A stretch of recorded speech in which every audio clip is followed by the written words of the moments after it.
महोदय, इस व्यक्ति के गृह क्षेत्र में जब ये अमेठी के सांसद थे तो जीवन में पहली बार कृषि विज्ञान केंद्र किसी ने खोला तो नरेंद्र दामोदर दास मोदी ने खोला। किसानों से अरे बैठ जाओ, तुम्हें नहीं कुछ पता। जमीन ली गई है कहते हुए, अमेठी गए भी नहीं, तुम बैठ जाओ। जमीन ली गई है कहते हुए बैठ जाओ, मोदी जाओ, আমি আজকে আপনাকে প্রমাণ দিতে পারি। আমি প্রমাণ দিতে পারি। कुछ नहीं पता तुम्हें। বলছি, আপনি বসুন, আমি বলছি। बैठ जाओ। इन्होंने सदन के बाहर जब प्रेस को संबोधित किया था एक प्रेस कॉन्फ्रेंस में, तो कहा था प्रधानमंत्री को चेतावनी देता हूं कि शहरों में आग लग जाएगी। 2013-14 में जब उनकी सरकार थी, इधर भी उधर भी, तब एमएसपी का लाभ मात्र 500 किसानों को मिला एक पूरे गृह क्षेत्र में। मैं अचंभित थी कि ये कैसे पीठ दिखाकर जा रहे हैं। किसानों से जमीन ली गई ये कहकर कि महिलाओं के लिए इंटर कॉलेज खोला जाएगा, और इंटर कॉलेज नहीं खोला महोदय, उनकी दोबारा ट्रस्ट ने वो जमीन ले ली, अपना कार्यालय खोल दिया। और जब प्रशासन ने महोदय वो जमीन वापस मांगी तो ये कोर्ट चले गए किसानों के खिलाफ। एक व्यक्ति झूठ की नींव पर खड़ा असत्य की और कितनी इमारतें बना सकता है। और जिन लोगों ने दिल्ली में भारत के टुकड़े होने के नारे का समर्थन किया, वो भारत को समर्पित इस बजट का समर्थन कभी नहीं कर पाए। उस लक्ष्य की पूर्ति करने वाले इस बजट का आज मैं अमेठी की सांसद होने के नाते समर्थन करती हूँ महोदय। इसलिए मैंने बार बार इनसे कहा कि आपने कोहार में किसानों से जमीनें ली ये कहकर कि आप सम्राट साइकिल और नया नया उद्योग बनाएंगे। उद्योग आपने खड़ा नहीं किया, लेकिन आपकी ट्रस्ट ने उस जमीन को खरीद लिया। मंत्री हूं तो क्या, अमेठी की सांसद भी हूं। झूठ का पर्दाफाश करने का मेरा भी अधिकार है। आप बैठ जाइए, कृपया बैठ जाइए। अधीर रंजन जी बैठ जाइए, जायज बहादुर आप बैठ जाइए। क्योंकि अमेठी में 194 ऐसी पंचायतें हैं जिनमें आज तक उस व्यक्ति ने भवन ही नहीं बनवाया था। 2-3 घंटे पहले सदन में एक वक्तव्य ऐसा आया जिसे सुनकर सोचने पर सदन का हर सदस्य मजबूर हो गया कि एक व्यक्ति झूठ की नींव पर खड़ा असत्य की और कितनी इमारतें बना सकता है। उस व्यक्ति ने सदन की गरिमा का बिल्कुल ख्याल ना रखते हुए इस सदन द्वारा संवैधानिक तरीके से पारित कानून को काला कहा। संविधान की अवहेलना करना इस सज्जन के लिए नई बात नहीं है। ये बजट भारत को आत्मनिर्भर बनाने का बजट है। ये बजट भारत को जोड़ने का बजट है। और जिन लोगों ने दिल्ली में भारत के टुकड़े होने के नारे का समर्थन किया, वो भारत को समर्पित इस बजट का समर्थन कभी नहीं कर पाएंगे। मैं अचंभित थी सभापति महोदय जब उस व्यक्ति ने किसान की दुहाई दी और आरोप मढ़ा इस सरकार पर। अचंभित इसलिए क्योंकि जिस क्षेत्र के वो निवर्तमान सांसद हैं, उस क्षेत्र में मंडी व्यवस्था की वो चर्चा करते हैं, चिंता करते हैं, लेकिन पूर्ण रूप से उस प्रदेश में क्या व्यवस्थाएं हैं उसके बारे में कभी चर्चा में शामिल नहीं होते। और जिस लोकसभा क्षेत्र से वो हारे,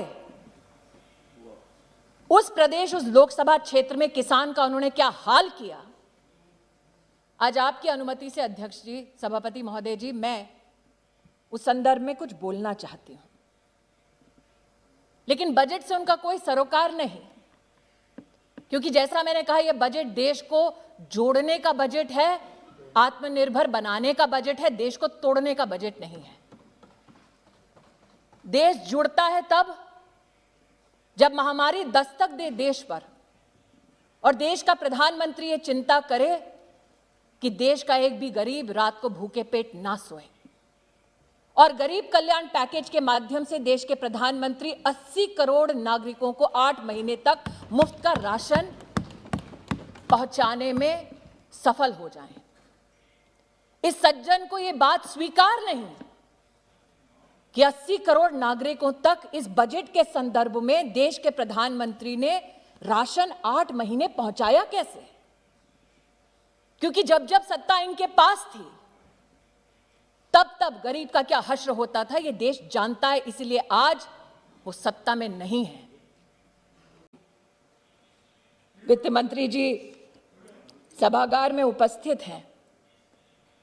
वित्त मंत्री जी पर कितने कटाक्ष किए उस सज्जन ने, ये ना अनदेखा है ना अनसुना है। और आज जब बजट पर उन्होंने चर्चा करने से उस सज्जन ने इनकार कर दिया, तो इस बजट में वो क्या क्या प्रावधान है जिनसे चर्चा करने से वो पीठ दिखाकर गए। इस बजट में प्रावधान है कैसे हमारे ग्रामीण अंचल में इंफ्रास्ट्रक्चर की दरकार है। महोदय, जिस बजट में रूरल इंफ्रास्ट्रक्चर का प्रावधान हो उस पर चर्चा करना उस सज्जन को स्वीकार नहीं, क्योंकि अमेठी में 194 ऐसी पंचायतें हैं जिनमें आज तक उस व्यक्ति ने भवन ही नहीं बनवाया था। यह भवन निर्माण कब संभव हुआ महोदय? जब देश के प्रधानमंत्री नरेंद्र मोदी बने। आज जब शौचालय की बात करती हूं, 3 लाख परिवारों की बात करती हूं, महोदय सोचिए जिस लोकसभा क्षेत्र से देश के प्रधानमंत्री आए, जो सज्जन आज बाल हट का यहां पर उदाहरण दे रहे थे, उस लोकसभा क्षेत्र में 680 ऐसे सार्वजनिक स्थल थे महोदय जहां पर जिंदगी में कभी सामुदायिक शौचालय नहीं बना। उस लक्ष्य की पूर्ति करने वाले इस बजट का आज मैं अमेठी की सांसद होने के नाते समर्थन करती हूं महोदय, इसलिए खड़ी हुई। किसान का बार बार उल्लेख करने वाले सज्जन, इन्होंने सदन के बाहर जब प्रेस को संबोधित किया था एक प्रेस कॉन्फ्रेंस में, तो कहा था प्रधानमंत्री को चेतावनी देता हूं कि शहरों में आग लग जाएगी। बार बार देश के कृषि मंत्री ने कहा, साहब बताइए तो वो कौन सा क्लॉज है जिस पर चर्चा करनी है। वो क्लॉज कभी नहीं बताया गया। झूठ बोला गया कि एमएसपी का ऑपरेशन बंद हो जाएगा। वित्त मंत्री ने अपने वित्तीय भाषण में कहा कि एमएसपी की तुलनात्मक क्या क्या आंकड़े हैं। मैं आज कहती हूं, कपास में 2013-14 में मात्र 90 करोड़ की खरीद की यूपीए की सरकार ने। मोदी सरकार ने कपास के अंतर्गत 26,000 करोड़ की खरीद करके दिखाया। और जो सज्जन इस सदन में किसानों की दुहाई देते हैं महोदय, 2013-14 में जब उनकी सरकार थी, इधर भी उधर भी, तब एमएसपी का लाभ मात्र 500 किसानों को मिला एक पूरे गृह क्षेत्र में। एक ऐसा लोकसभा क्षेत्र जिससे 3 जिले जुड़े हैं, वहां पर 500 किसानों को एमएसपी के ऑपरेशन का लाभ दिया इस व्यक्ति ने, जो बजट पे चर्चा नहीं करना चाहता। एग्री इंफ्रा फंड के बारे में वित्त मंत्री जी ने उल्लेख किया, एग्रीकल्चर क्रेडिट के बारे में वित्त मंत्री जी ने उल्लेख किया कि 16 लाख करोड़ हम लोग एग्रीकल्चर क्रेडिट पहुंचाना चाहते हैं। महोदय, इस व्यक्ति के गृह क्षेत्र में जब ये अमेठी के सांसद थे तो जीवन में पहली बार कृषि विज्ञान केंद्र किसी ने खोला तो नरेंद्र दामोदर दास मोदी ने खोला। मैं अचंभित थी कि ये कैसे पीठ दिखाकर जा रहे हैं। अरे जब ये सांसद थे अमेठी के, तो अमेठी के किसान एकत्रित होकर हमारे कृषि मंत्री से बोले, साहब आज तक खाद की एक रैक नहीं उतरी अमेठी में। खाद की रैक पहली बार गौरीगंज में उतारने वाला अगर कोई था तो उसका नाम नरेंद्र दामोदर दास मोदी है। किसानों की दुहाई देते हैं। मैंने बार बार इनसे कहा कि आपने कोहार में किसानों से जमीनें ली ये कहकर कि आप सम्राट साइकिल और नया नया उद्योग बनाएंगे। उद्योग आपने खड़ा नहीं किया, लेकिन आपकी ट्रस्ट ने उस जमीन को खरीद लिया। वो जमीन जो कमर्शियल किसी एंटरप्राइज के लिए था, एक एनजीओ ने खरीद ली। ऐसा कोई बचा नहीं जिसको जायस में, बहादुरपुर के आसपास किसानों से अरे बैठ जाओ, तुम्हें नहीं कुछ पता। जमीन ली गई ये कहते हुए, अमेठी गए भी नहीं, तुम बैठ जाओ। जमीन ली गई ये कहते हुए बैठ जाओ। যাও, আমি আজকে আপনাকে প্রমাণ দিতে পারি। আমি প্রমাণ দিতে পারি। कुछ नहीं पता तुम्हें। বলছি, আপনি বসুন, আমি বলছি। बैठ जाओ। मंत्री हूं तो क्या, अमेठी की सांसद भी हूं। झूठ का पर्दाफाश करने का मेरा भी अधिकार है। अरे आप बैठ जाइए, कृपया बैठ जाइए। अधीर रंजन जी बैठ जाइए। आप जायज बहादुरपुर बैठ में जाइए।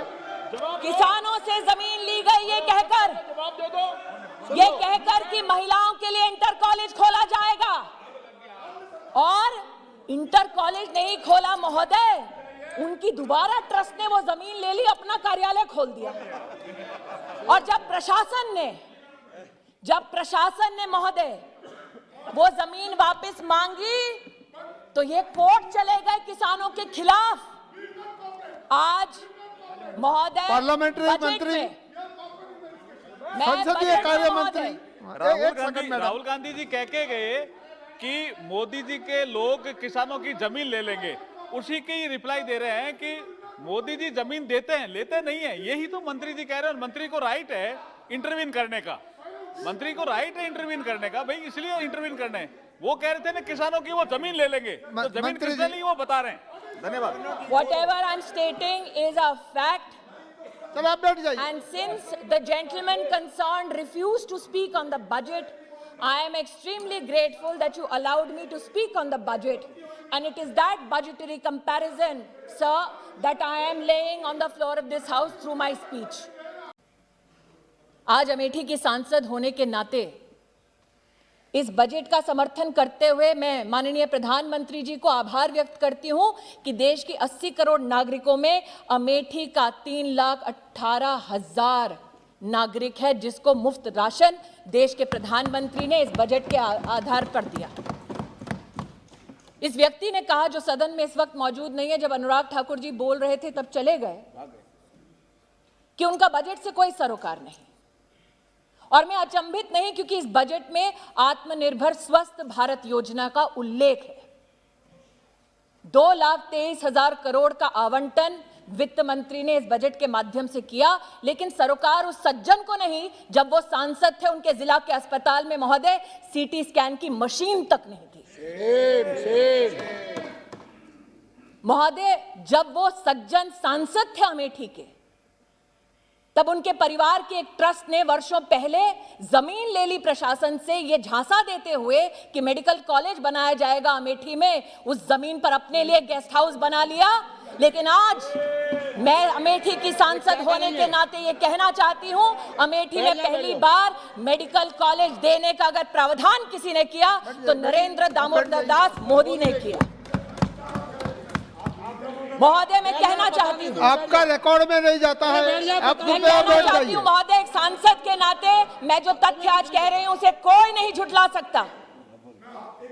जिस सांसद के रहते अमेठी में एक सीटी स्कैन की जिला अस्पताल में मशीन तक नहीं लगी, सुनने की शक्ति रखो, उस सांसद ने कभी भी इस बात पर चिंतन नहीं किया कि 2010 में अमेठी जिला के सृजन के बाद कलेक्टर का एक ऑफिस तक नहीं बना महोदय। शिलान्यास अगर कलेक्टर ऑफिस के लिए, अगर आरटीओ ऑफिस के लिए, जिला के अगर फायर स्टेशन के लिए, पुलिस लाइन के लिए, जिला विद्यालय निरीक्षक का कार्यालय उसके लिए, अगर ये सारे शिलान्यास, ये सारे कार्य हुए महोदय, तो उस आवंटन की वजह से हुए जिस बजट को आज पीठ दिखाकर वो व्यक्ति यहां से चले गए। और जो व्यक्ति अपने जिले में, अपनी लोकसभा क्षेत्र में कलेक्टर का एक ऑफिस नहीं बना पाया, वो देश को बनाने के बजट का समर्थन का खाक करेगा महोदय। ये कहना उचित होगा महोदय कि इस बजट में जब स्वास्थ्य के आवंटन की मैंने चर्चा की तो मात्र मेडिकल कॉलेज की चर्चा नहीं की। सांसद के नाते मैं ये भी आभार व्यक्त करना चाहती हूं देश की, प्रदेश की सरकार को कि 200 बेड का ट्रॉमा सेंटर अगर बना तो भारतीय जनता पार्टी की सरकार द्वारा मेरे गृह क्षेत्र में, मेरी लोकसभा क्षेत्र में बना।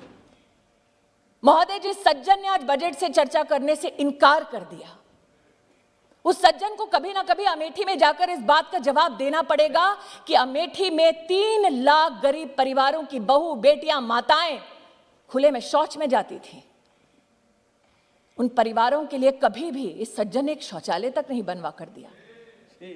इसलिए आज इस बजट के प्रावधान में स्वच्छ भारत अभियान की सफलता हेतु 10 करोड़ गरीब परिवारों को जो देश में पहली बार एक शौचालय मिला, उसमें योगदान अमेठी के 3 लाख परिवारों को जीवन में पहली बार शौचालय बनाने वाले नरेंद्र मोदी जी की सरकार को मैं आभार और अभिनंदन व्यक्त करना चाहती हूं। I would like to hear ads, sir.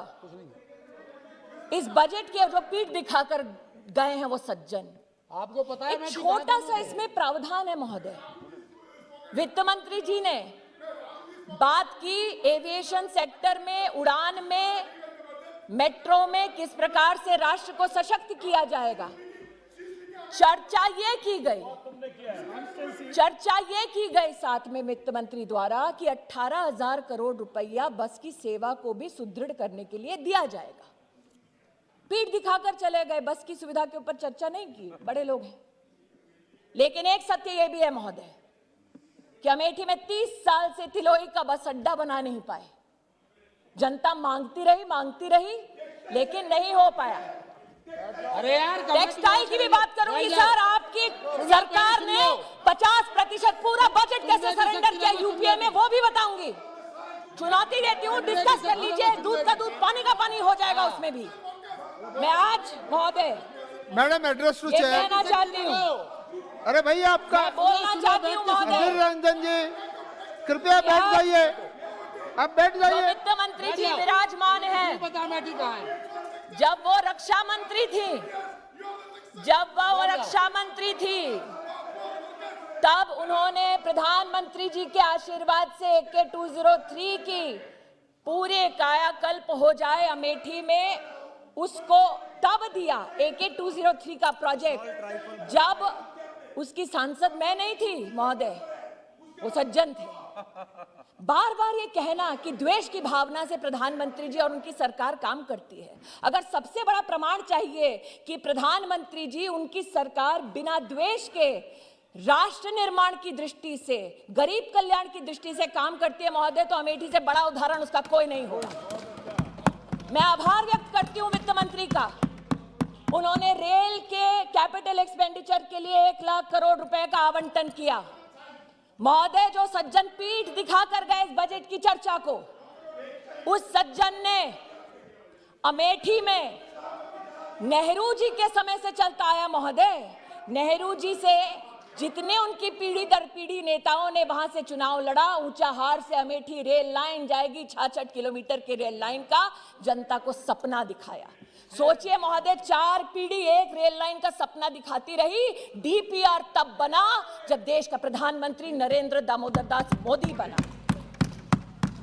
जिस बजट को आज पीठ दिखाकर गए हैं, उस बजट के संदर्भ में कहना चाहती हूं महोदय, वित्त मंत्री जी ने सड़क निर्माण के लिए 1 लाख करोड़ रुपया का आवंटन किया है। उसमें अमेठी में मात्र 5 अरब रुपए की सड़कों का निर्माण हुआ जब देश में मोदी, प्रदेश में योगी की सरकार आई। अमेठी बाईपास का सपना 30 साल से लोग लेकर बैठे थे, बार बार मांगते इस सज्जन और उसके परिवार से, लेकिन बाईपास उन्होंने कभी नहीं बनाया। बना जब ऐसे ही बजट में नरेंद्र मोदी जी की सरकार ने आवंटन किया। महोदय, पूर्वांचल एक्सप्रेस अब अमेठी को छूती हुई जाती है। महोदय, आज न सिर्फ बस अड्डे की बात होती है, अमेठी में 680 सार्वजनिक शौचालय बनते हैं। 194 पंचायत भवनों में से मात्र 1.5 साल की अवधि में 55 भवन बन जाते हैं। ये इसलिए संभव होता है महोदय क्योंकि देश को आत्मनिर्भर और सशक्त बनाने का बजट ये सरकार पारित करती है। और इसलिए महोदय, भले ही उनको इस बजट से कोई सरोकार ना हो, भले ही उनको ये बजट स्वीकार ना हो, लेकिन देश को ये बजट स्वीकार है, क्योंकि एक बार फिर कहती हूं महोदय, ये देश को जोड़ने का बजट है, देश को तोड़ने का बजट नहीं। देश को आत्मनिर्भर बनाने के बजट का मैं समर्थन करती हूं। प्रधानमंत्री जी का अमेठी के नागरिकों की ओर से आभार व्यक्त करती हूं और वित्त मंत्री जी को और राज्य मंत्री जी को अभिनंदन देती हूं। धन्यवाद। और आप हमसे जुड़े रहने के लिए हमारे YouTube चैनल को सब्सक्राइब करें, ट्विटर अकाउंट को फॉलो करिए, साथ ही इंस्टाग्राम और फेसबुक पेज को लाइक करना बिल्कुल मत भूलिएगा। और ज़्यादा जानकारी के लिए हमारी वेबसाइट पर जाएं। आपको टाइप करना होगा www.crimeweeknews.com। अधिक जानकारी के लिए नीचे दिए गए नंबर पर संपर्क करें या फिर हमारे मेल आईडी पर मेल करें।